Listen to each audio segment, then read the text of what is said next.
아닌가요? 장준익 의원. What does that mean? Widow of a South Korean politician, name of Moon. 이 남자를 조심하십시오. Because if things go wrong, it could escalate to World War III. 나를 보여. 이건 네가 생각하는 것보다 훨씬 큰 판이야. 성문주를 그 사람이 왜 혹시 끝까지 믿지 않아요? 믿지 말아요. Seorang wanita bernama Monju adalah istri dari calon presiden yang bernama Jang Jong-ki. Ketika Jong-ki sedang melakukan kampanye di depan pendukungnya, tiba-tiba Monju ditembak oleh seseorang. Hal itu pun membuatnya sekarat dan juga terkapar. Namun ternyata semua itu hanyalah mimpi dari Jong-ki. Di lain sisi, ada pria yang berasal dari utara yang bernama Park San-ho. Monju sendiri adalah seorang duta besar. Saat ini, Jong-ki sedang melakukan kampanye untuk pencalonannya. Sementara Monju juga masih sibuk dengan kegiatannya yang merupakan seorang duta besar yang membawa misi perdamaian. Namun tiba-tiba dia mengundurkan diri dari pekerjaannya. Demi keamanannya, Monju telah dijaga oleh beberapa pengawal. Selain itu, Presiden Korea saat ini bernama Choi Kyung-shin. Monju dan juga Choi Kyung-shin adalah dua orang yang sangat dekat. Ketika Choi Kyung-shin terpilih, dia sebenarnya ingin menjadikan Monju sebagai menterinya. Namun ternyata suami Monju bergabung dengan Partai Republik Baru, di mana itu adalah partai oposisi dari Choi Kyung-shin. Selain itu, suami Monju juga mencalonkan diri sebagai seorang presiden. Misi dari kampanye Jong-ki yaitu melakukan reunifikasi antara Korea Selatan dan juga Utara. Namun, menurut Choi Kyung-shin, hal itu sangat beresiko. Monju mengatakan bahwa suaminya ingin berbicara secara langsung kepada Presiden Choi Kyung-shin. Kemudian Monju menemui asistennya yang bernama Minji untuk membatalkan semua jadwalnya karena dia sudah memutuskan untuk tetap tinggal dan juga mendampingi suaminya yang mencalonkan diri sebagai seorang presiden. Namun Minji menyayangkan keputusan tersebut karena hal itu bisa menamatkan karir politik dari Monju. Sesampainya di rumah, Monju diberi sebuah kalung salib oleh suaminya. Monju tahu ada sesuatu yang disembunyikan oleh suaminya. Jong-ki berjanji akan memberitahu semuanya sepulang dari misa gereja. Saat mereka berdua dalam perjalanan ke gereja, Pak Cheng-gi sebagai sekretaris Jong-ki mengatakan bahwa pengamanan akan diperketat. Namun Jong-ki justru meminta pihak keamanan untuk berada di luar gereja. Selain itu, Jong-ki juga ingin memakan buah persik. Sesampainya di gereja, ternyata banyak sekali orang yang menentang tentang kebijakan reunifikasi. Akhirnya, Jong-ki dan juga istrinya Monju masuk ke dalam gereja untuk melakukan misa.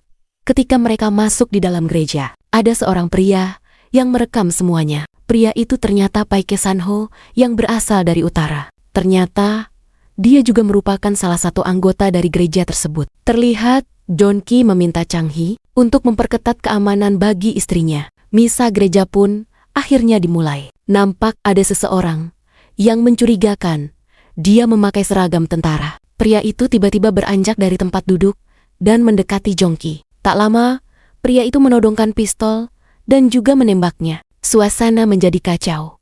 Monju berusaha untuk menyelamatkan suaminya. Monju pun berusaha menenangkan pria berseragam tentara tersebut.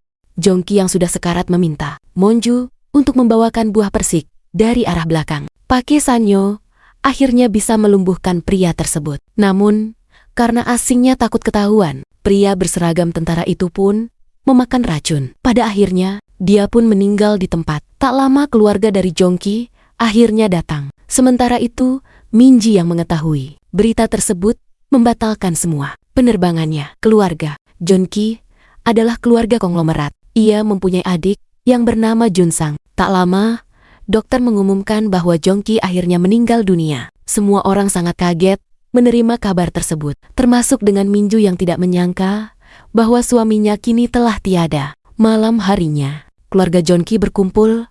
Nenek, adik, dan ibunya tidak menyangka bahwa Jong-ki pergi secepat itu. Ternyata mereka juga menyalahkan Monju yang tidak mempunyai keturunan. Tiba-tiba, Jun-sang mengatakan bahwa dia siap untuk menggantikan Jong-ki menjadi calon presiden. Namun, ternyata ibunya tidak setuju dan meminta Junsang untuk tetap menjadi seorang jaksa. Mendengar hal itu, tentu saja Junsang kecewa karena menduga bahwa dia tidak mempunyai kemampuan. Tak lama seorang pengacara datang. Ternyata, dia akan membacakan warisan yang ditinggalkan oleh Jongki. Dan semua harta Jonci ternyata telah diwariskan kepada istrinya Monju, termasuk hartanya yang ada di luar negeri, dan itu disahkan secara legal, sehingga keluarga Jongki tidak bisa berbuat apapun. Namun sang ibu juga tidak terima akan hal tersebut. Monju juga mengaku tidak tahu tentang hal tersebut, tetapi dia meluapkan kekesalannya karena selalu dianggap sebagai seorang pengemis. Monju memutuskan bahwa semua warisan tersebut tidak akan dia gunakan, justru akan dia sumbangkan semuanya. Junsang kemudian mengusulkan untuk menggugat warisan tersebut. Selain itu, Monju juga memperingatkan mereka bahwa rumah yang mereka tempati sudah menjadi hak miliknya. Mereka pun harus bersiap untuk keluar dari rumah tersebut. Sementara Junsang berusaha merayu Monju. Dia mengusulkan agar Monju mendonasikan seluruh harta warisan tersebut kepadanya demi mendukungnya sebagai seorang calon presiden. Tentu saja mendengar semua itu, Monju sangat kesal dan juga marah. Di lain sisi, Pak Sanho sedang memperbaiki kalung Monju. Tiba-tiba, dia mendapat panggilan internasional yang memintanya untuk bergabung lagi menjadi tentara. Valkyrie, seorang klien, mereka meminta dia untuk menjadi pengawal Monju dari istri mendiang Jongki. Di lain sisi, Monju akhirnya mengetahui identitas orang yang membunuh suaminya, yang bernama Kim Yong-jun. Dia adalah orang yang menentang reunifikasi. Selain itu, Monju juga menemukan identitas dari Pak Sanyo yang merupakan pembelot dari utara. Dia juga pernah bergabung menjadi tentara Valkyrie. Ternyata selama ini, Pak Sanyo sudah mengawasi Monju di berbagai tempat. Dia merupakan wanita yang tangguh. Tetapi ternyata Monju tidak tahu jika dia selama ini telah diikuti oleh seseorang. Dengan alasan itu, Pak Sanyo akhirnya menolak tawaran tersebut. Kini Monju nampak mendatangi gereja dan bertemu dengan Pastor Inbo. Monju terlihat sangat kecewa di mana gereja harusnya menjadi tempat aman. Namun disitulah suaminya akhirnya meninggal. Dia juga meminta kepada Pastor Inbo untuk bisa bertemu dengan Pai Sanyo. Mereka kemudian bertemu di sebuah halte. Pak Sanyo juga memberikan kembali kalung Monju yang sempat patah. Tak lama dari tempat tersebut, ternyata Monju telah diikuti oleh seseorang. Menyadari hal itu, Sanho akhirnya meminta Monju untuk segera pergi dari tempat tersebut. Tak lama sebuah mobil hitam terus melaju dan menghentikan mereka. Sanho pun menghajar mereka satu persatu dan kemudian membawa Monju pergi dari tempat tersebut. Di saat semua orang mencarinya, Sanho mengatakan bahwa mereka tidak bisa menemukannya. Sanho mengatakan bahwa dia tahu semua tempat tersembunyi di area tersebut karena dia adalah orang tanpa negara. Monju bertanya, apa maksud kata-kata terakhir orang yang membunuh suaminya? Nah, pelaku tersebut mengatakan bahwa aku membunuh seorang mata-mata itu. Sanho menduga bahwa dia bukanlah orang gila atau orang yang berbohong. Tiba-tiba, hujan turun. Sanho menunjukkan beberapa rekaman CCTV. Dia melihat pria itu menyembunyikan kartu di dalam Alkitab. Ketika kartu itu dihubungi, ternyata nomornya tidak aktif. Namun tiba-tiba, ada seseorang yang mengecek tanpa dia menelepon. Di sisi lain, Presiden Choi Kyung-shin ditanya oleh Yuon Ha yang merupakan anggota BIN, seberapakah Presiden percaya dengan Monju? Kemudian, Sanho juga menunjukkan rekaman CCTV di sekitar gereja. Ternyata Kim Yong-jun saat itu menemui seorang pria di dalam mobil yang ternyata adalah Junsang. Seorang pria terlihat terkejut saat menerima telepon. Dia bernama Anderson Miller, asisten Menteri Luar Negeri Amerika. Kemudian, Presiden Amerika terlihat melakukan rapat darurat. Suasana terlihat sangat menegangkan saat foto ditunjukkan. Anderson Miller kemudian mengirim pesan kepada seseorang dengan menyembunyikan pesan itu di dalam sebuah pulpen. Nah, pesan itu ternyata dikirim kepada Jongki sebelum dia meninggal. Jongki pun terlihat sangat resah setelah membaca pesan tersebut. Di lain sisi, Pak Sanho ternyata sudah mengetahui tentang Monju. Saat itu, Sanho sangat terkesan dengan Monju. Dengan pidatonya tentang misi perdamaian antara utara dan juga selatan, di sisi lain Monju datang ke kantor mendiang suaminya dan bertanya apakah keamanan tidak seketat itu. Jongki mengatakan bahwa akhir-akhir ini bosnya terlihat sangat aneh dengan menerima banyak sekali telepon pribadi. Dia juga sering mengadakan rapat pribadi di luar. Selain itu, ketika di dalam mobil, ternyata Jongki sering melihat seseorang yang mengikutinya. Jongki yang menyadari hal itu mengatakan bahwa ada seekor tupai yang mengikutinya. Mendengar istilah tersebut, Monju akhirnya teringat dengan sesuatu. Dia pun mencari sebuah album foto kenangan masa lalu Jongki. Ternyata dulu Jongki pernah menggambar seekor tupai dan mengatakan tupai itu adalah adiknya Junsang. Kemudian Monju menerima telepon dari Minji, di mana dia sedang membuntuti orang tua dari Kim Yongjun. Ada seseorang yang membawa orang tua dari Kim pergi. Minji pun terlihat mengikuti mereka. Sementara pastor yang Inbo mengatakan kepada Sanho untuk segera menjemput neneknya yang ada di utara. Dia juga memberitahu sebelum meninggal, Jongki pernah meminta sesuatu kepadanya. Namun pastor yang Inbo tidak bisa memberitahu hal itu sekarang. Pastor yang pun memberikan kalungnya kepada Sanho dan meminta dia untuk segera pergi ke Tiongkok dan menjemput neneknya sesampainya di bandara. Minji akhirnya ketahuan. Monju pun berusaha untuk menghubungi Minji, tetapi tidak mendapat jawaban karena ternyata Minji ditangkap oleh Junsang. Akhirnya, Monju pun datang ke tempat Jungsan. Monju bertanya, kenapa Junsang mengikuti suaminya? Junsang memberitahu, bukan dialah pelakunya. Junsang memberitahu bahwa kakaknya adalah seorang mata-mata untuk utara. Itulah kenapa dia membuntuti dan juga membentuk tim khusus untuk mengetahui apa yang dia lakukan. Dia juga takut bahwa calon presidennya adalah seorang mata-mata. Hal itu tentu saja bisa merusak aliansi Amerika dan Korea Selatan. Di sisi lain, pastor yang memberikan anggur kepada Sanho. Dia juga meminta Sanho untuk mengambil bir itu. Setelah kembali dari Tiongkok, ternyata Sanho juga membawa Alkitab milik pastor yang dia menemukan kartu yang sama dengan milik Kim Yongjun. Kemudian, Junsang terlihat curiga dengan Sanho yang ada di tempat kejadian karena dia merupakan tentara bayaran dari Valkyrie. Namun, Monju tidak mempercayai semua itu dan justru menuduh bahwa Junsang ingin menggantikan posisi suaminya.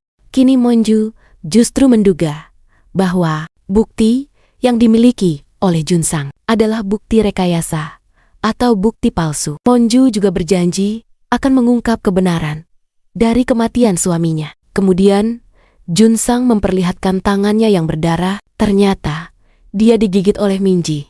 Dia juga meminta Monju untuk segera meninggalkan Korea. Kini Monju pun meminta kepada Minji untuk fokus pada satu hal. Tentu saja Minji sangat percaya apa yang akan dilakukan oleh Monju. Tak lama Monju akhirnya mendatangi gereja untuk bertemu dengan Pastor Inbo. Tetapi saat dia masuk, ternyata ruangan itu berantakan. Tiba-tiba, ada seseorang yang menyekapnya dari belakang. Dan ternyata, itu adalah Sanho. Dia meminta Monju untuk tetap tenang. Ketika melihat pastor akhirnya meninggal, tiba-tiba ada seseorang yang berusaha untuk masuk. Sanho pun melarang Monju untuk keluar, karena dia akan membereskan orang tersebut. Setelah terjadinya perkelahian yang sangat sengit, orang itu akhirnya bisa dilumpuhkan. Ketika dia sudah terpojok, ternyata dia berhasil untuk kabur. Kini Sanho akhirnya menutup mata dari Pastor Inbo. Sunho tiba-tiba membuka pintu rahasia yang ada di balik lemari. Mereka pun akhirnya keluar dari pintu tersebut. Di sisi lain, Lim Ok-sun bertemu dengan Won Hak yang merupakan anggota BIN. Dia bertanya, apakah Amerika terlibat dalam kematian Jongki?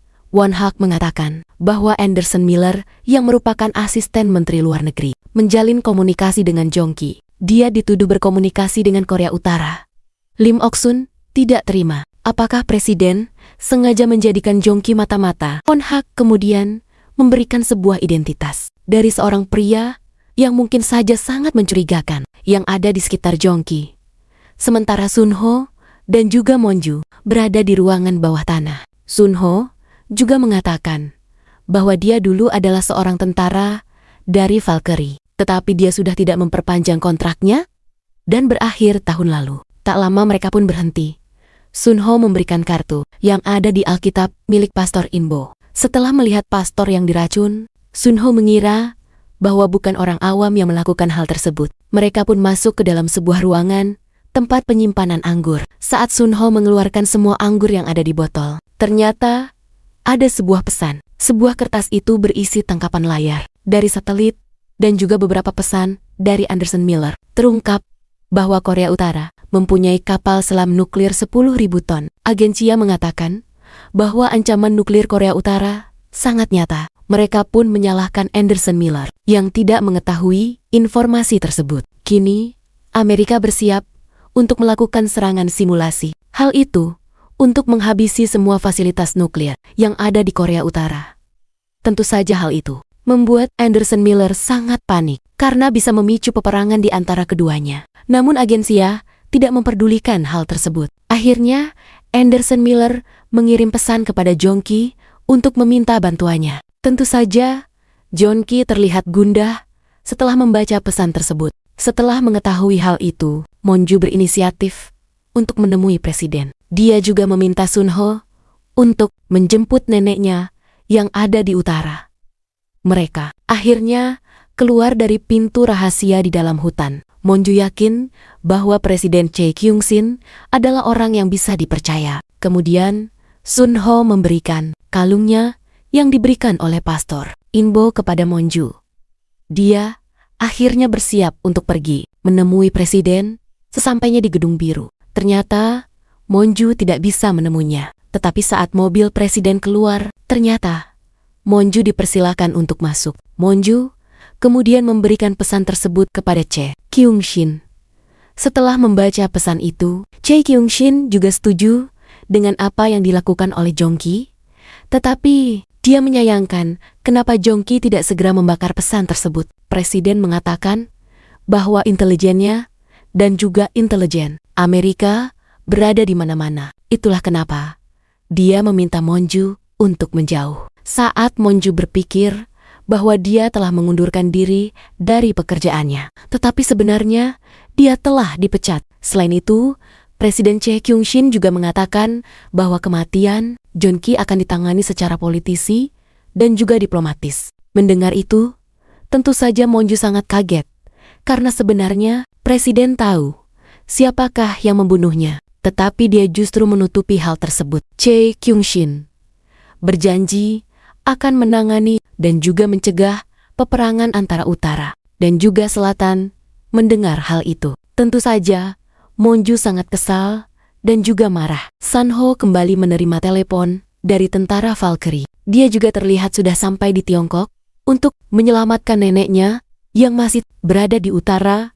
Sementara itu, Lim Ok-sun akhirnya mengemasi beberapa barangnya yang ada di rumah. Tak lama Monju datang dan bertanya kenapa. Dulu ibu mertuanya menyetujui dia menikah dengan anaknya. Ternyata sebelumnya Lim Ok-sun sudah menyelidiki latar belakang Monju. Dia dibesarkan oleh ibu tunggal di Amerika sewaktu mahasiswa. Dia juga dikenal dengan seseorang yang sangat mencintai negaranya. Karena Jong-ki ingin sekali menjadi politisi, maka Monju adalah orang yang tepat untuk mendukungnya. Jika Lim Ok-sun disuruh memilih siapakah orang yang tepat untuk menggantikan Jong-ki menjadi calon presiden, maka dia akan memilih Monju. Monju pun memberikan tawaran bahwa dia bisa mewujudkan impian Jong-ki untuk menjadi seorang presiden. Semua perjuangan Lim Ok-sun tidak akan sia-sia.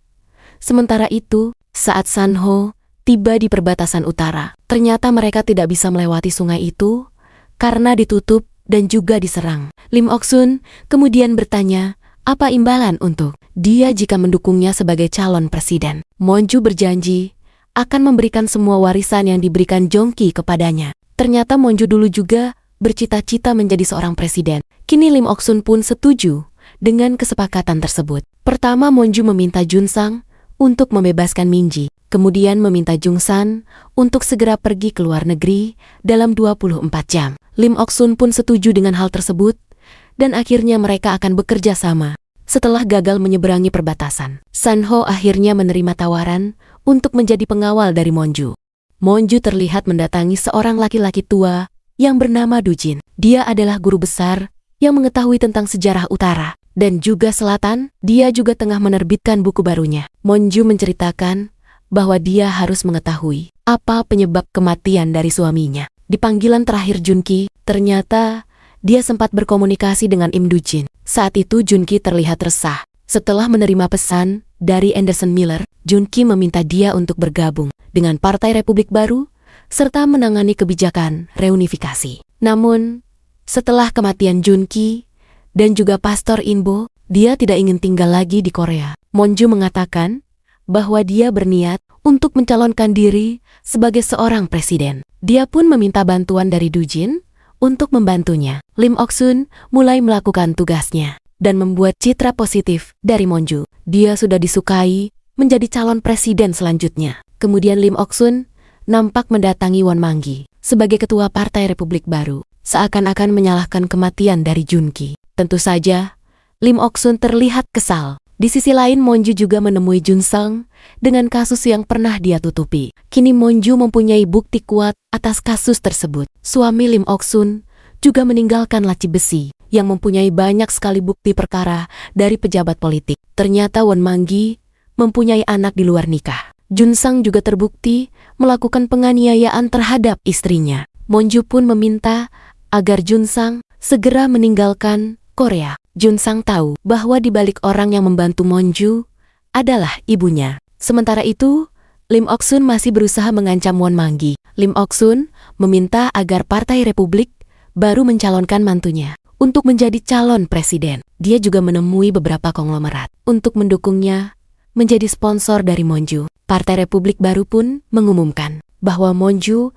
menjadi kandidatnya untuk menjadi calon presiden. Semua orang pun terlihat sibuk menjelang kampanye. Monju bertanya kepada Minji, apakah dia sudah berhasil menghubungi Anderson Miller. Chen-gi memberitahu bahwa semua komputer, laptop, dan juga ponsel milik Junki tidak bisa diakses karena keamanannya yang sangat ketat. Hingga FBI pun tidak bisa untuk menjangkau password tersebut. Tiba-tiba Lim Ok-sun datang dan meminta Monju untuk ikut dengannya. Dia memberitahu bahwa para konglomerat ingin menjadi sponsornya. Kini dia harus melakukan debut yang sangat spektakuler. Lim Ok-sun sudah mempersiapkan pidato untuk Monju agar bisa menarik simpati publik. Di sisi lain, Sun Ho berusaha menghubungi Monju, tetapi tidak ada jawaban. Selain itu, Lim Ok-sun juga menerima kabar dari Wang Manggi bahwa ada pergerakan mencurigakan dari Amerika yang kemungkinan keselamatan Monju dalam bahaya. Sun Ho mendapat kabar bahwa Billy Grace sudah tiba di Korea. Tentu saja, kini dia harus segera melindungi Monju.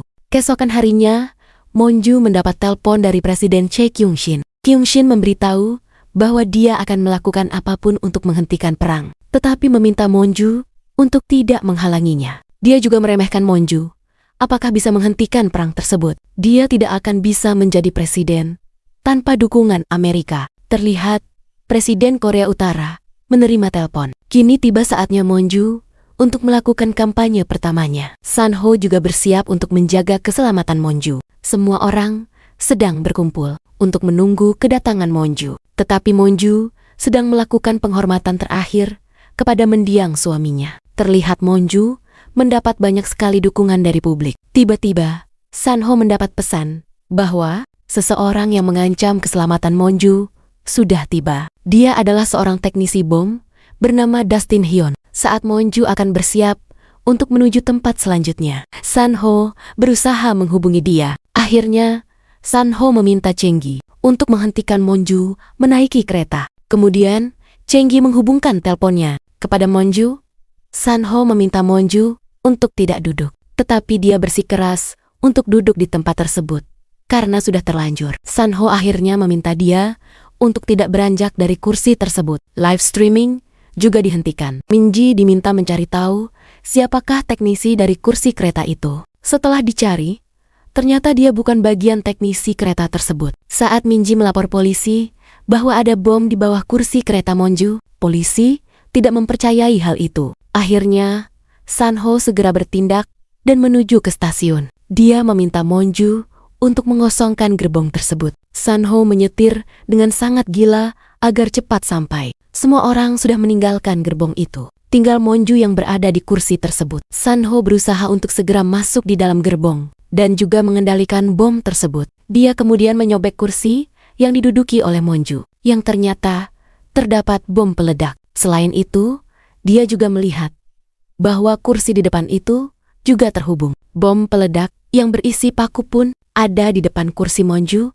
Polisi tiba dan semua orang diminta untuk segera menjauh. Namun tim Gegana akan tiba 10 menit lagi karena tidak punya pilihan. Sanho akhirnya akan memotong salah satu kabel dari bom tersebut. Dia pun hanya mempunyai sisa waktu 5 menit. Monju pun terlihat tegang dan juga ketakutan. Sanho berusaha menenangkannya dan meminta dia untuk bertukar kursi dengannya karena Monju harus segera tiba di lokasi. Perlahan, Sanho memindahkan kaki dari Monju dan bergeser tempat dengannya. Kini Monju berhasil keluar dari gerbong kereta. Sisa waktu yang tersisa adalah beberapa menit lagi. Sanho tidak punya pilihan lain selain melompat. Monju yang melihat hal itu tentu saja sangat terkejut. Tetapi akhirnya, Sanho berhasil menyelamatkan diri. Bom peledak itu akhirnya memecahkan kaca gerbong.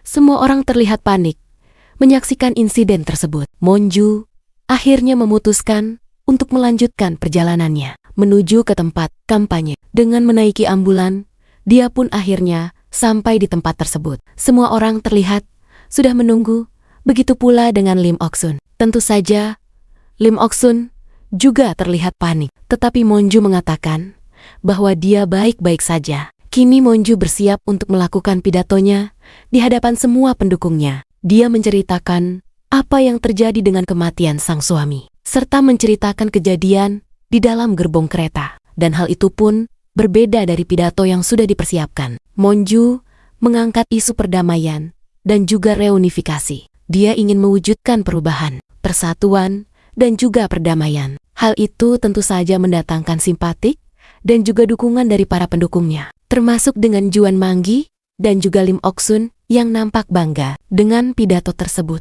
Ternyata Monju selama ini menyadari bahwa Sanho selama ini mengawasinya. Kemudian malam harinya, Monju datang ke gereja untuk menemui Sanho. Dia bertanya, kenapa Sanho selalu ada di setiap Monju dalam kondisi bahaya? Sanho menjelaskan, semenjak kematian Jonki dan juga Pastor Inbo, kemungkinan target selanjutnya adalah Monju. Saat itu, ada seseorang yang mengirim pesan bahwa Monju dalam bahaya. Mendengar hal itu, Monju akan meminta bawahannya untuk meningkatkan keamanannya. Sanho mengatakan, hanya dirinya lah yang dapat melindungi Monju saat ini. Sanho menawarkan diri untuk menjadi pengawalnya. Monju pun akhirnya sepakat untuk bekerja sama. Tentu, hal ini juga membuat Sanho senang, karena sebenarnya dia ditugaskan melindungi Monju.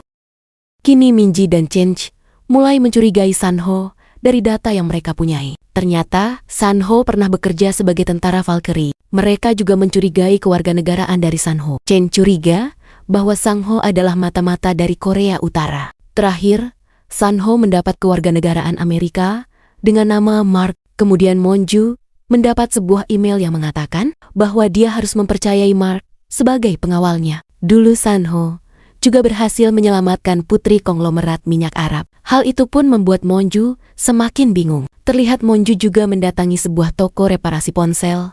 Keesokan harinya, sebuah berita mengabarkan bahwa Che Kyung-shin telah tiba di Tiongkok. Namun Profesor Dujin heran tidak ada pejabat Tiongkok yang menyambutnya. Mereka justru berada di Wisma Beijing. Profesor Dujin merasa bahwa Presiden Che Kyung-shin sedang gelisah. Kemudian, Profesor Dujin mengatakan bahwa agen Chia sudah tiba di Seoul. Namun, karena Presiden tidak ada, nampaknya tujuannya bukan karena hal tersebut. Jika AS adalah dalang kematian Jongki, maka Monju bisa dianggap sebagai ancaman yang serius. Selain itu, dalang dari pengeboman kereta adalah Amerika. Mereka khawatir karena saat ini Monju didukung oleh rakyat. Saat Monju pulang, ternyata ibu mertuanya Lim Ok-sun sudah menunggunya. Monju memutuskan untuk pindah rumah dan menyewa rumah baru. Monju juga merasa sudah tidak nyaman dengan rumah tersebut. Lim Ok-sun juga mulai ragu dengan pengawal Monju, di mana dia terlalu dekat, bahkan sudah menyelamatkan nyawanya sebanyak 2 kali. Jika Monju terbawa perasaannya, maka semuanya akan hancur. Namun Monju tidak peduli dengan semua itu. Asalkan dia tahu alasan kematian Jongki, dia akan mengorbankan semuanya. Monju kini sudah menempati rumah barunya dengan pengawalan yang ketat. Begitu pula Sanho yang selalu berjaga di setiap sudut ruangan tersebut, dan semua yang akan disentuh oleh Monju akan disentuh terlebih dahulu oleh Sanho. Saat Monju meletakkan fotonya dengan Jongki, ternyata Sanho tidak menyukainya karena frame foto itu bisa dijadikan tempat kamera tersembunyi. Selain itu, Monju juga dilarang untuk membuka jendela. Ada kamar kecil di sebelah kamar Monju yang ternyata akan digunakan oleh Sanho untuk tempat tidurnya. Tentu saja mendengar semua itu, Kanggi sangat murka karena Sanho bertindak sesuka hatinya. Monju juga kesal dengan hal tersebut. Tetapi Sanho menjelaskan bahwa dia memerlukan beberapa detik untuk menyelamatkan Monju. Tak lama Lim Ok-sun datang ke rumah tersebut. Dia nampak kagum dengan keamanan rumah itu. Diam-diam, Sanho juga bisa mendengar percakapan antara Kanggi dan juga Lim Ok-sun. Sementara itu, Sanho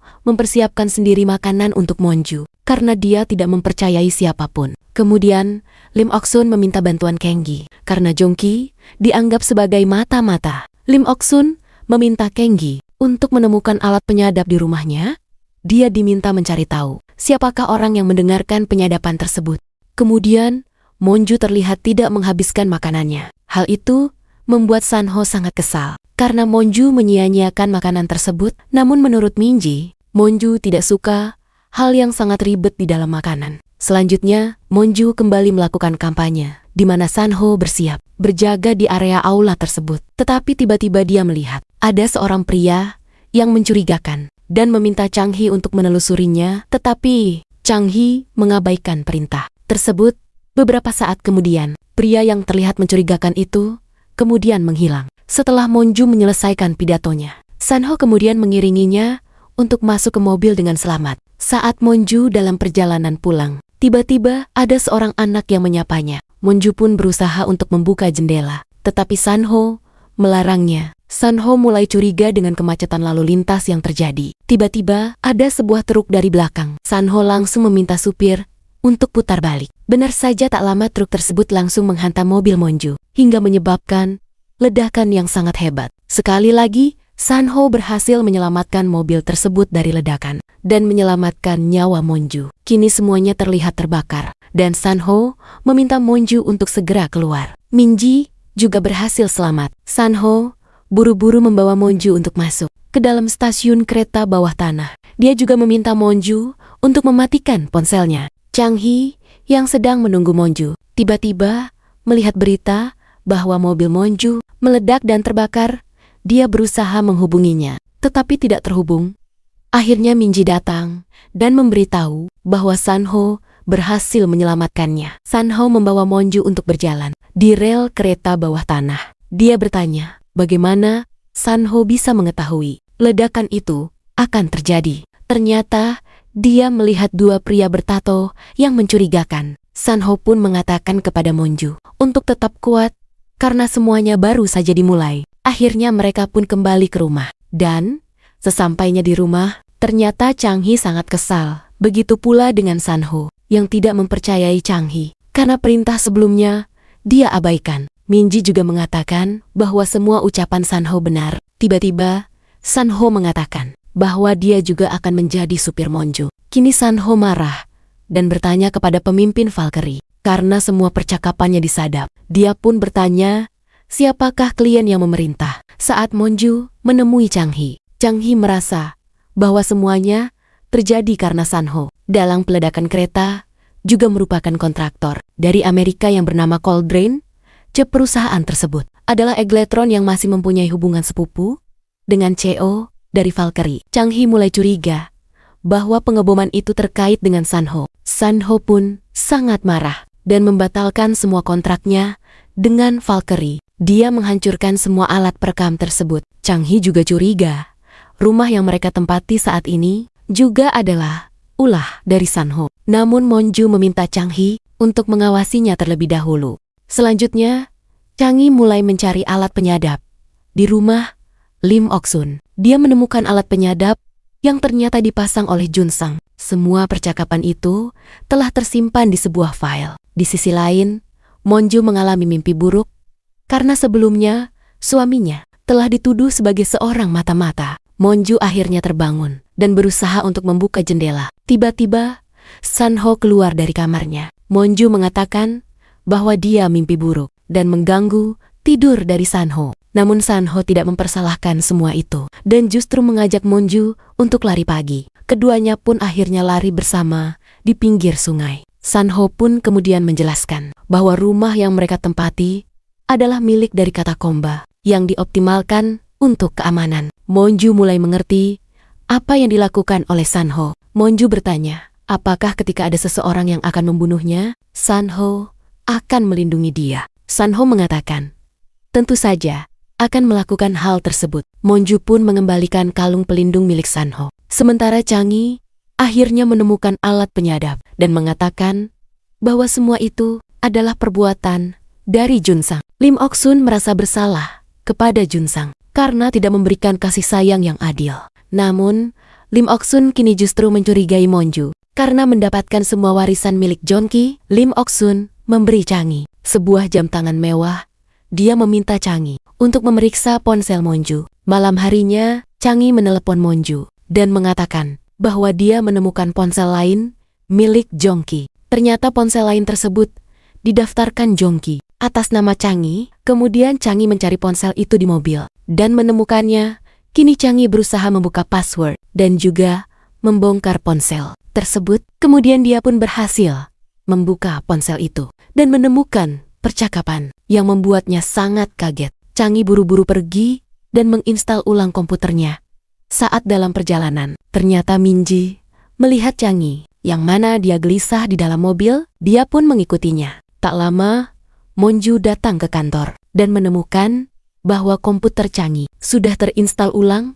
Terlihat Changi menelpon seseorang yang tidak bisa dihubungi. Tiba-tiba ada sebuah truk yang menurunkan muatan dan membuat mobil Changi akhirnya terguling. Changi kemudian dilarikan ke rumah sakit. Monju diminta untuk mendekat dan Changi mengatakan bahwa benar Jongki kemungkinan adalah seorang mata-mata. Hal itu pun membuat Monju semakin terdiam. Minju pun menemukan ponsel di lokasi kecelakaan Changi. Tetapi pinsel itu ternyata juga sudah diinstal ulang. Tak lama Monju mendapat pesan dari nomor tidak dikenal yang menginginkan dia untuk datang ke rumahnya. Ternyata mereka pun mempunyai kalung yang sama. Beberapa saat kemudian, Monju akhirnya sampai di rumah tersebut. Saat dia masuk, ternyata dia melihat ada beberapa foto dan juga mainan anak-anak. Monju juga melihat tas milik suaminya, serta foto Jongki bersama dengan wanita lain dan seorang anak laki-laki. Tak lama kemudian, anak laki-laki itu pun datang. Dia terlihat kaget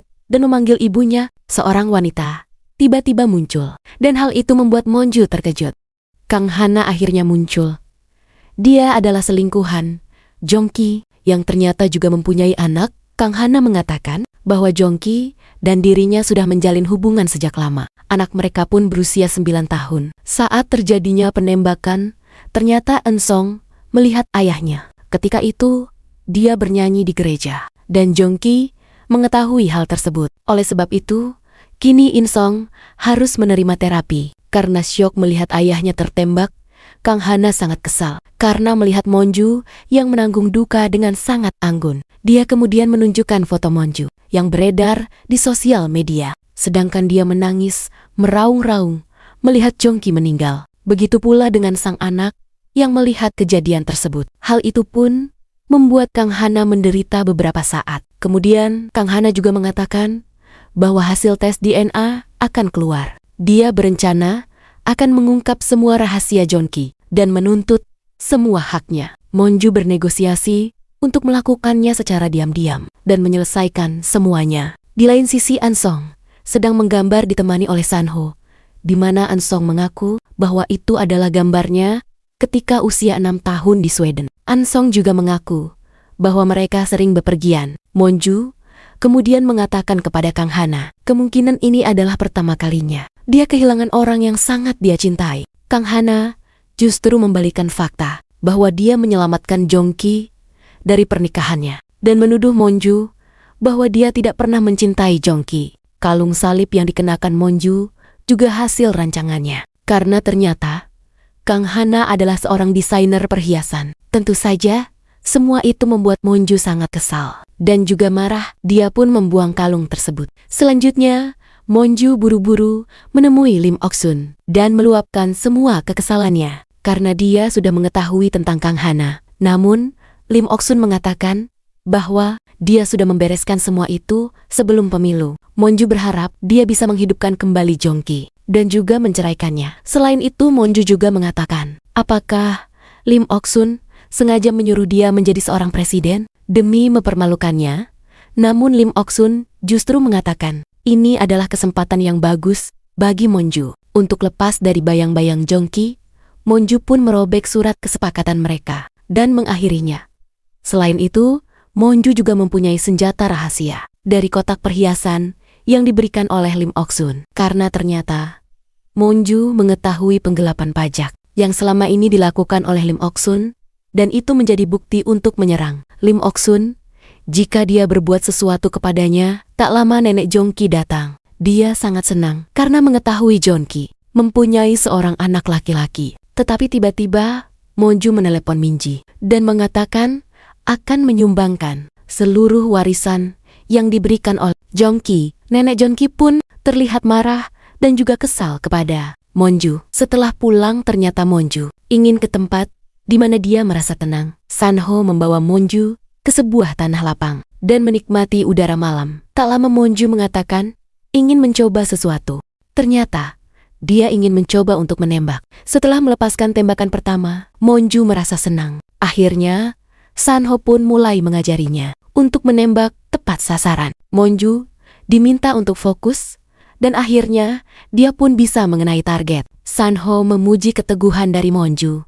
Setelah kembali ke rumah, ternyata Monju masih merasakan tangannya yang cukup sakit. Sanho mengatakan bahwa hal itu wajar. Ketika orang pertama kali belajar menembak, Sanho berusaha untuk memijat tangan Monju. Keesokan harinya, ternyata Profesor Im Do-jin mengadakan seminar. Dia justru mengatakan bahwa Amerika akan meluncurkan serangan ke Korea Utara melalui semenanjung Korea. Hal itu pun akan memicu perang di antara keduanya. Dia mengimbau ke semua orang untuk turun ke jalan dan menghentikan semua itu. Ketika Profesor Im Do-jin pulang, ternyata dia dihentikan oleh dua mahasiswa yang memprotesnya. Profesor Im Do-jin hanya ingin melihat reunifikasi dengan damai. Namun, ternyata dua orang tersebut justru menghajarnya, hingga membuat Profesor Im Tunin akhirnya jatuh dan terguling. Kemudian, Monju pun buru-buru menemuinya di rumah sakit. Profesor Im Do-jin sudah mengetahui apa yang akan terjadi, di mana Korea Selatan tidak punya pilihan lain selain perang. Amerika juga sudah mengirimkan sebagian pasukannya. Selain itu, ketika lagu Merry Christmas diputar, itu artinya perang akan segera dimulai. Dan hal itu dimulai dari jam 12 malam. Kemudian beberapa orang datang untuk menangkap Profesor Im Do-jin. Tetapi Monju dan Sanho berusaha untuk menghalangi mereka. Hingga akhirnya terjadi perkelahian. Namun kemudian Profesor Im Do-jin menyerahkan dirinya. Untuk dibawa ke kantor polisi, Monju pun harus mulai bergerak untuk menghentikan semuanya. Kemudian, Minji menelpon dan memberitahu bahwa dia sudah menemukan password dari ponsel Jongki. Setelah dia mempelajari dari Google, akhirnya Minji menemukan password tersebut. Isi pesan itu mengatakan bahwa ada 3 awak kapal dari utara yang membela ke Amerika. Mereka mengaku bahwa Korea Utara mempunyai kapal selam nuklir sebesar 10.000 ton. Dan mereka juga menggambarkan ciri-ciri dari kapal selam tersebut. Pihak Amerika menemukan kapal selam itu melalui satelit. Tetapi ternyata Anderson Miller mengatakan bahwa itu kemungkinan adalah pengakuan palsu. Saat ketiga awak kapal itu digerebek, ternyata mereka memilih untuk bunuh diri. Pihak dari Amerika pun sudah merencanakan untuk serangan ke Korea Utara. Anderson Miller berusaha untuk mencegah, namun gagal. Anderson Miller kemudian bekerja sendiri untuk menelusuri hal tersebut. Saat dia meneliti file-file yang sudah didapat, ternyata ada salah satu nama yang terus muncul. Dia adalah Stella, yang seorang pelobi industri senjata Amerika. Stella yang mengklaim bahwa Korea Utara mampu membangun kapal selam nuklir 10.000 ton. Ketika Anderson Miller mendapat identitas dari Stella yang ternyata paspornya tidak mempunyai foto. Namun terakhir kali dia pindah ke Korea Selatan 10 tahun yang lalu dan tak pernah kembali. Anderson kemudian meminta bantuan Jongki untuk menemukannya. 2 hari sebelum kejadian Jongki ditembak, ternyata dia mengirim pesan kepada Anderson bahwa Jongki sudah mengetahui siapakah Stella. Monju pun akhirnya menduga bahwa suaminya telah dibunuh oleh Stella. Keesokan harinya, terlihat Presiden Chae Kyung-shin datang ke gereja. Dia masuk ke sebuah ruangan dan bertemu dengan Monju. Monju mengatakan bahwa perang akan segera datang. Dia masih mempercayai Presiden Chae Kyung-shin bisa menghentikan hal tersebut. Tetapi Chae Kyung-shin justru menantang apa yang bisa Monju lakukan. Kemudian Monju terlihat menghubungi Duta Besar Tiongkok. Monju mempertanyakan, apakah pihak Tiongkok hanya diam melihat situasi ini? Tetapi Duta Besar tersebut mengatakan bahwa mereka tidak bisa berbuat apa-apa. Monju pun kesal dan mengatakan bahwa dia akan melakukan sebisanya untuk menghentikan perang tersebut. Kini Monju kembali mengadakan kampanye, tetapi pidato yang dia sampaikan bukan terkait kampanye, melainkan bahwa peperangan akan terjadi sebelum fajar. Hal itu tentu saja mengegarkan semua orang yang datang dan juga melihatnya. Selain itu, Monju juga memperlihatkan foto presiden dan juga para pejabat lain yang beredar adalah hasil rekayasa. Karena saat ini, Presiden Chae Kyung-shin sedang bersembunyi di sebuah bunker. Pihak dari kepolisian pun datang untuk menghentikan Monju. Tetapi Monju tetap menggaungkan peperangan tersebut untuk dihentikan. Dia pun melakukan video call dengan Anderson Miller yang menyatakan bahwa ketiga awak kapal dari Korea Utara melakukan pengakuan palsu. Ketiga awak kapal dari Korea Utara itu pun mengaku bahwa mereka diminta untuk memberikan keterangan palsu karena tujuannya agar peperangan terjadi. Tentu saja, pihak dari Amerika pun terlihat panik setelah melihat video tersebut. Nah, kini sniper dari Amerika, Billy Gray, sudah bersiap untuk menembak Monju. Tentu saja, San-ho harus bergerak cepat untuk menyelamatkannya. Semua orang terlihat ketakutan, tetapi akhirnya San-ho datang dengan menaiki sebuah truk dan juga menghalangi Billy Gray. Dia berhasil membawa Monju menghilang dari panggung. San-ho pun membawa Monju menaiki sebuah perahu untuk meninggalkan tempat tersebut. Tetapi Billy Gray juga bergerak cepat dengan naik ke atas gedung dan menembak lengan dari Monju. Keduanya akhirnya berusaha untuk melarikan diri. Monju dan juga San-ho akhirnya bisa pergi ke suatu tempat, di mana San-ho akhirnya mengobati luka Monju yang terkena tembakan. Dia berusaha untuk menjahit lengan Monju dan meminta dia untuk menahan rasa sakit tersebut. San-ho akhirnya memulai untuk menjahit lengan itu dengan kemampuannya. Walaupun sangat kesakitan, Monju harus menahan semua itu. Kini luka itu berhasil untuk dijahit dan juga diobati. Begitu pula dengan San-ho yang juga terkena luka tembak. Beberapa saat kemudian, Presiden Chae Kyung-shin akhirnya keluar dari bunker dan menggelar konferensi pers. Dia mengatakan bahwa Amerika memang mencurigai Korea Utara. Namun dia yakin bahwa Amerika tidak akan mengambil keputusan militer. Presiden Chae Kyung-shin mengatakan bahwa semuanya harus saling melindungi. Sementara pihak Amerika terlihat sangat panik. San-ho pun membawa Monju ke pondok Katakambo. Di tempat tersebut, mereka bisa bersembunyi sejenak. Tiba-tiba terdengar suara keributan yang ternyata Monju tidak bisa menggunakan shower karena tangannya terluka. San-ho pun terlihat membantu Monju untuk mencuci rambutnya. Malam itu menjadi semakin intens, di mana pasukan Amerika juga sudah mengirimkan pasukannya. Kini Monju terlihat berlatih menembak lagi bersama San-ho. Nah, kali ini Monju diminta untuk lebih fokus dalam menembak. Akhirnya, keduanya pun makan malam bersama. Ini adalah pertama kalinya Monju makan lahap setelah kehilangan anaknya. Saat hamil, Monju merasa sangat mual dan hanya bisa makan buah persik. Monju mengaku bahwa dulu dia mengandung anak laki-laki. Tetapi saat melihat Ian Song, ternyata Monju sangat lega. Akhirnya, Jongki bisa mendapatkan anak laki-laki seperti yang dia inginkan. Monju mengaku jika dia bisa menukar kehidupannya dengan Kang Hana, maka dia akan memberikan semuanya. Kemudian mereka berdua pun menyalakan radio. Monju bertanya apa yang San-ho lakukan ketika terjadi serangan nuklir. San-ho mengaku bahwa dia hanya ingin bersama dengan orang yang dia cintai Disinilah dia merasa sangat bahagia. Akhirnya keduanya pun berciuman. Monju akhirnya mengakui perasaannya kepada Sanho, bahwa keduanya saling menyayangi. Tiba-tiba, lagu Merry Christmas diputar. Sanho menenangkan Monju dan menganggap semuanya tidak akan terjadi. Di lain sisi, Lim Ok-sun ditemani dengan Eun Song sedang mengemasi barang-barangnya.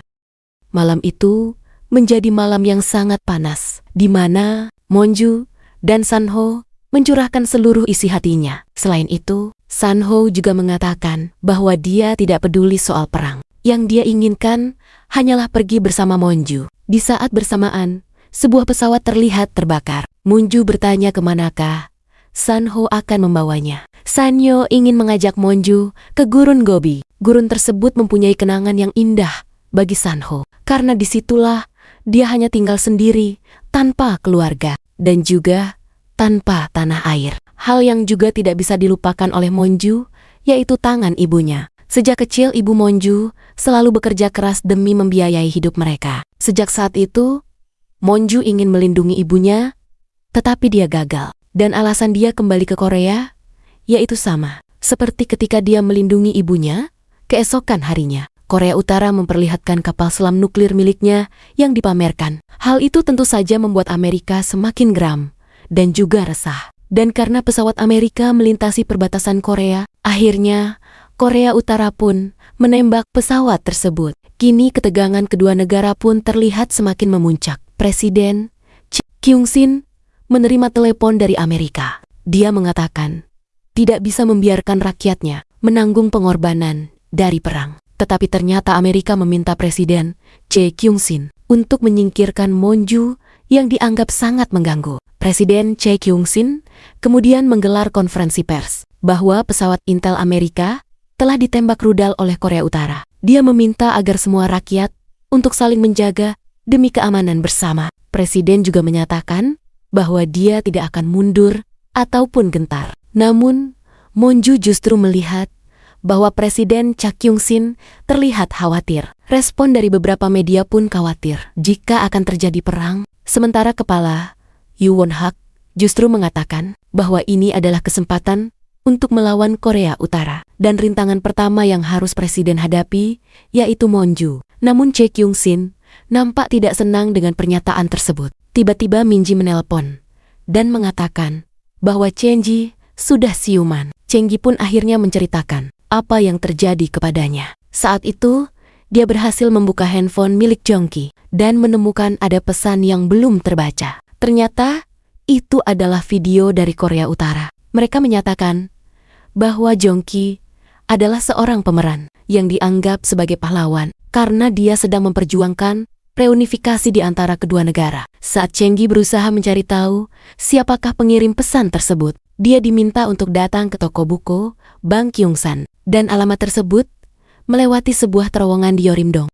tempat Kang Hana tinggal. Sementara itu, Kang Hana dan juga Lim Ok-sun sekarang tinggal bersama. Kang Hana bersyukur akhirnya bisa menjalani kehidupan normal bersama anaknya Eun Song. Kini Sanho justru curiga bahwa Kang Hana adalah Stella yang tempat mereka sering pergi, adalah tempat di mana Stella yang sering berkunjung. Sanho kemudian meminta nomor telepon dari pengirim video tersebut. Ternyata nomor itu sama seperti yang mereka temukan di gereja dan juga di tempat Pastor Inbo. Tak hanya itu, fakta lain juga terungkap, di mana Kang Hana mengatakan bahwa Jongki bukanlah anak kandung dari Lim Ok-sun. Ayah Jongki mendapatkan Jongki dari wanita lain. Lim Ok-sun pun kaget dari mana Kang Hana mendengar semua itu. Kang Hana pun mengatakan bahwa dia diberitahu oleh nenek Jongki. Di sisi lain, Sanho berencana kabur ke Mongolia menggunakan sebuah kapal. Monju juga masih penasaran hal apa yang sebenarnya ingin disampaikan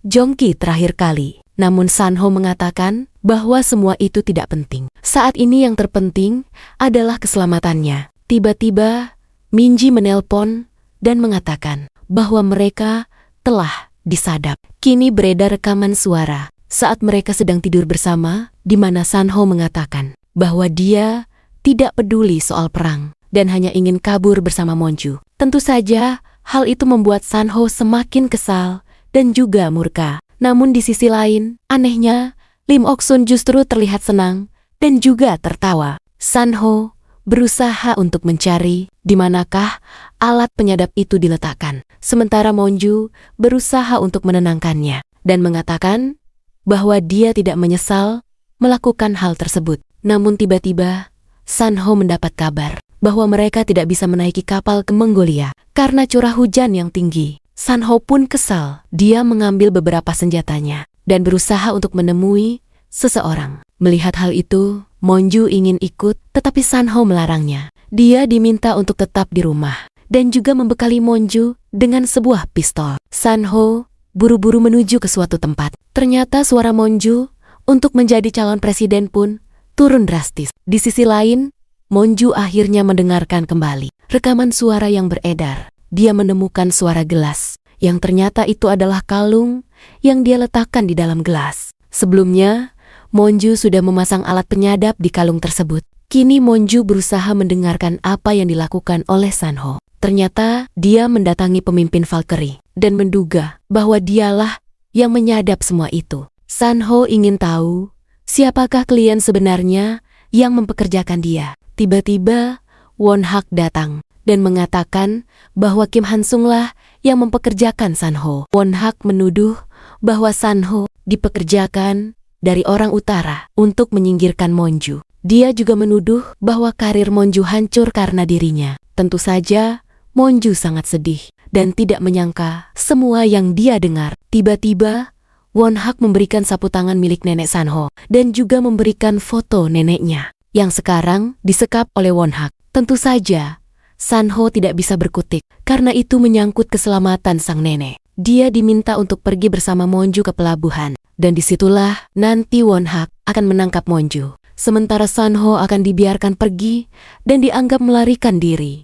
Sanho melihat bahwa kalung yang dia pakai ternyata telah disadap. Monju pun buru-buru mengambil jaketnya dan berusaha melarikan diri dari tempat tersebut. Nah, di sisi lain, Sanho juga berusaha untuk melarikan diri dari anggota BIN. Akhirnya, dia bisa mengalahkan semua orang tersebut. Di sisi lain, Monju diam-diam sedang melarikan diri. Sementara Sanho sedang menuju kembali ke rumah. Monju pun teringat kata-kata sang ibu yang meminta dia untuk tidak pernah kembali ke Korea. Monju kemudian terpelesat hingga dia akhirnya terjatuh. Sanho yang mendapati Monju tidak ada di rumah, dia pun buru-buru mencarinya dan berteriak memanggil nama Monju. Tetapi Monju terus melarikan diri hingga dia akhirnya berada di ujung tebing. Monju mau tidak mau harus melewati tebing itu dan berjalan di antara bebatuan. Hingga akhirnya Monju pun terpelesat. Sementara Sanho mendengar suara aneh. Namun ternyata itu hanyalah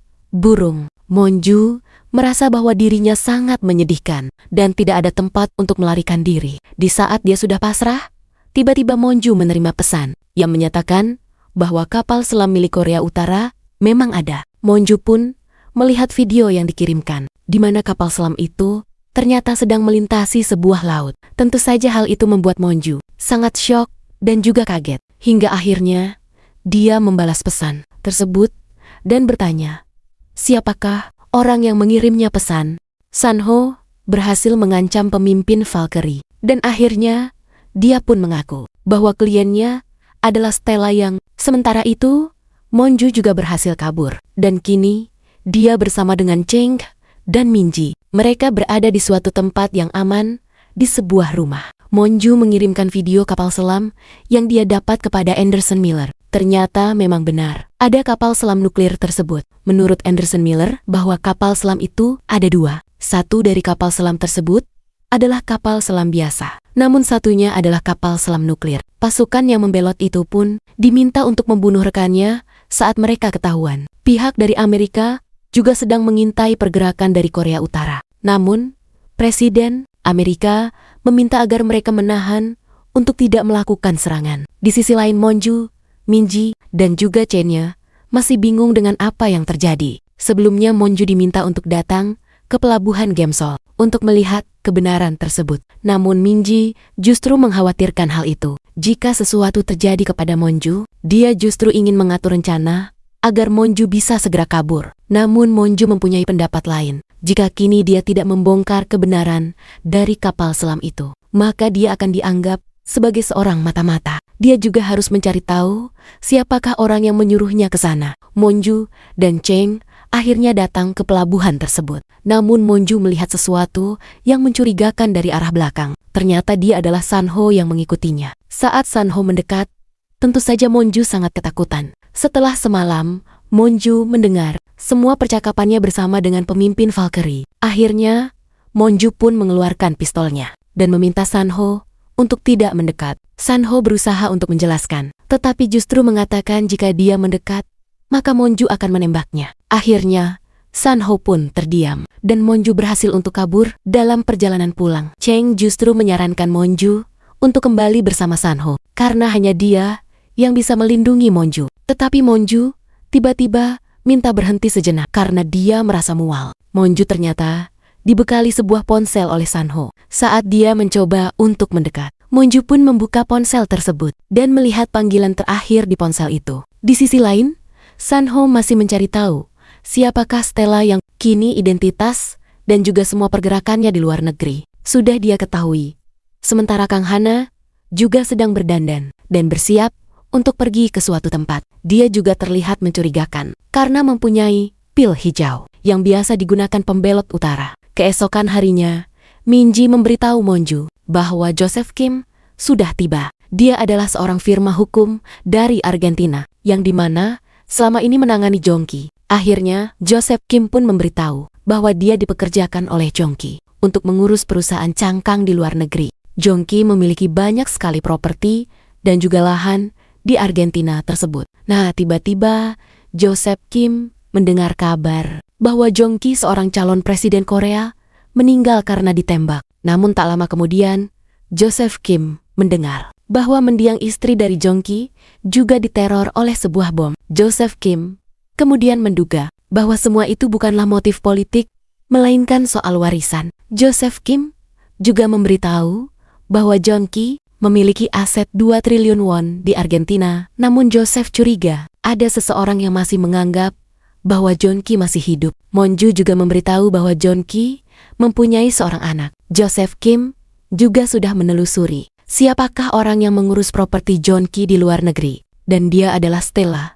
Di saat bersamaan, Kang Hana datang ke kantor polisi dan memberitahu semua orang bahwa Jongki mempunyai seorang anak. Dia juga menunduh bahwa Monjulah yang menembak suaminya sendiri. Kang Hana juga mengeklaim bahwa dia mempunyai bukti dari kasus tersebut. Oleh sebab itu, kini mungkin semua orang akan curiga kepada Monju. Joseph Kim mengatakan bahwa dia bisa mengurus properti itu dan memintai imbalan 1% dari 2 triliun won tersebut. Namun Monju justru akan memberikan 5%. Namun dia harus melakukan sesuatu untuknya. Monju ingin Joseph Kim melacak semua teken kontrak yang sudah dilakukan oleh Stella. Selain itu, Joseph juga diminta untuk melacak transaksi dari perusahaan cangkang milik Jongki. Tentu saja, Joseph sepakat untuk melakukan hal tersebut. Sementara itu, Kang Hana pulang ke rumah. Tetapi tiba-tiba, ada Sanho yang datang dari arah belakang. Kini Sanho sudah mengetahui identitas asli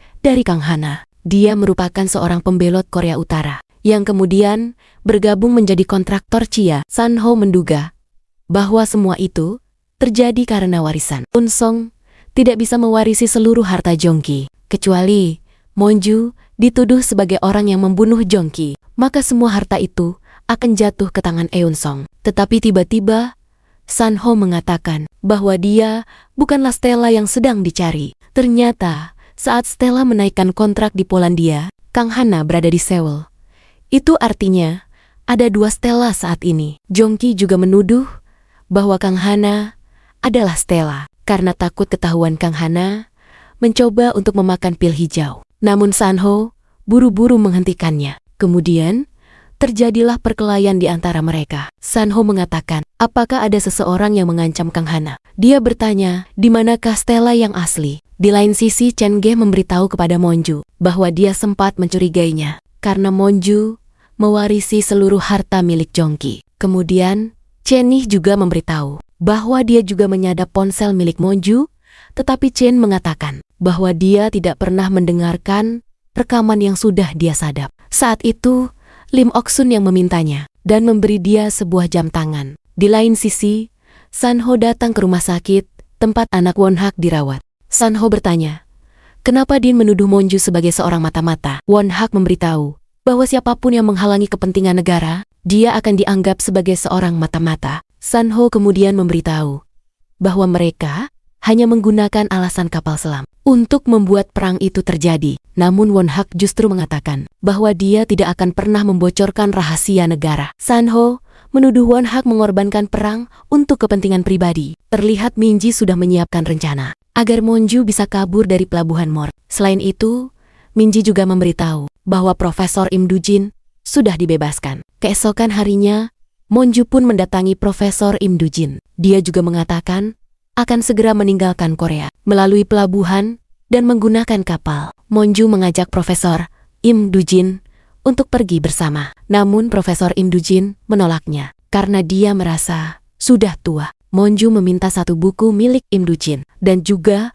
meminta tanda tangannya. Dari arah belakang Monju menodongkan pistol dan meminta Im Dujin untuk ikut bersama. Dalam perjalanan Profesor Im Dujin mengaku bahwa Monju salah paham terhadap dia. Monju pun membawa Profesor Im Dujin ke tepi jurang. Nah, akhirnya dia menyadari bahwa selama ini orang yang mengetahui rahasianya adalah Profesor Im Dujin. Dari nomor telepon, di kartu nama, dan juga buku dari yang dia cetak, ternyata memiliki kesamaan. Dan pemilik nomor telepon tersebut adalah Profesor Im Dujin. Akhirnya, Im Dujin pun mengaku bahwa dia adalah sekretaris Din yang sedang menyamar. Pihak dari Din sudah lama mencari bukti bahwa Jonki adalah seorang mata-mata. Mereka mengetahuinya dari Junsang. Saat itu Jonki juga membawa pesan dari Anderson Miller kepadanya. Im Dujin tidak bisa membiarkan Jonki yang seorang mata-mata menjadi seorang calon presiden. Selain itu, adalah Monju yang menguatkan bukti tersebut.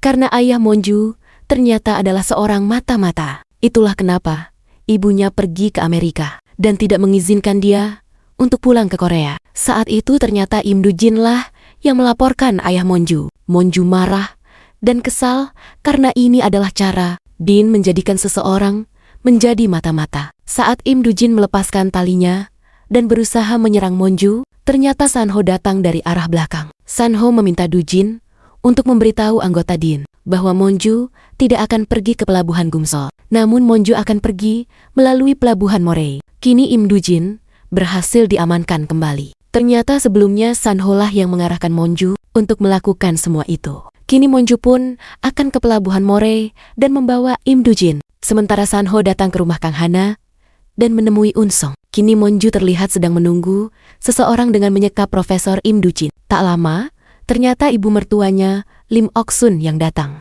Dia juga ditemani oleh Kang Hana yang saat itu juga merupakan seorang juru tembak. Monju menuduh bahwa Lim Ok-sun lah yang membunuh Jonki. Monju juga mengungkap bahwa Jonki sangat menyayangi ibunya. Bahkan, di hari ibu pun, Jonki selalu memberikan bunga kepada Lim Ok-sun. Lim Ok-sun tetap tidak mau mengakui hal tersebut. Dia justru mengatakan bahwa Jonki bukanlah anaknya melainkan dari perempuan lain. Lim Ok-sun menyuruh Hana untuk segera menembak Monju. Namun ternyata Jonki sudah mengetahui siapakah Stella yang sebenarnya. Dan dia adalah ibunya sendiri, Lim Ok-sun. Kini Kang Hana justru mengarahkan pistolnya kepada Lim Ok-sun. Karena dia tahu bahwa Lim Ok-sun lah yang membunuh Jonki. Tiba-tiba, Won-hak datang bersama dengan anggota Din. Won-hak juga menyuruh menembak semua mata-mata yang memegang senjata. Tiba-tiba, gas air mata muncul. Sanho datang untuk menyelamatkan Monju dan membawanya kabur. Karena tidak ada tempat untuk melarikan diri,